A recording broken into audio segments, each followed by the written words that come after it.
কি এক অবাস্তব ঘটনা ঘটেছিল সেই মেয়েটির সঙ্গে, যা বিশ্বাস করাও কঠিন। গভীর জঙ্গলে হঠাৎ করেই হারিয়ে যায় একটি মেয়ে।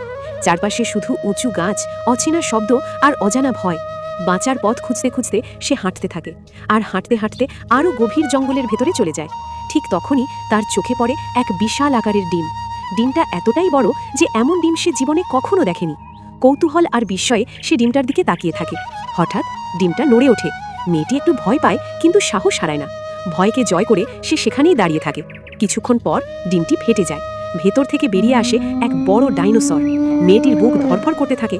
সে মনে করে, আজই বুঝি আমার শেষ দিন। কিন্তু অবাক করা ব্যাপার হলো, ডাইনোসরটি তার কোনো ক্ষতি করে না, বরং সে মেয়েটিকেই নিজের মা মনে করতে শুরু করে। বন্ধুরা, পরের কি হলো জানার আগে একটা কথা, তোমরা যদি তোমাদের মাকে ভালোবাসো তাহলে এই ভিডিওতে একটা লাইক দাও আর চ্যানেলটি সাবস্ক্রাইব করে পাশে থাকো। এরপর দেখা যায় ডাইনোসরটি মেয়েটির সামনে মাথা নিচু করে বসে পড়ে আর তাকে ওপরে ওঠার ইঙ্গিত দেয়। মেয়েটি বিষয়টি বুঝতে পারে। সে ধীরে ধীরে ডাইনোসরের পিঠে উঠে বসে। তারপর দুজন একসাথে পুরো জঙ্গল ঘুরে বেড়ায়। উঁচু পাহাড়, সবুজ বন, খোলা আকাশ, সবকিছু দেখে তারা ভীষণ আনন্দ করে। ভয় আর একাকিত্ব বদলে যায় এক অদ্ভুত বন্ধুত্বে, এক মেয়ে আর এক ডাইনোসরের। বন্ধুরা, পরের ভিডিওটি হবে আরও বেশি আকর্ষণীয় ও চমকপ্রদ, তাই মিস না করতে এখনই চ্যানেলটি সাবস্ক্রাইব করে পাশে থাকো।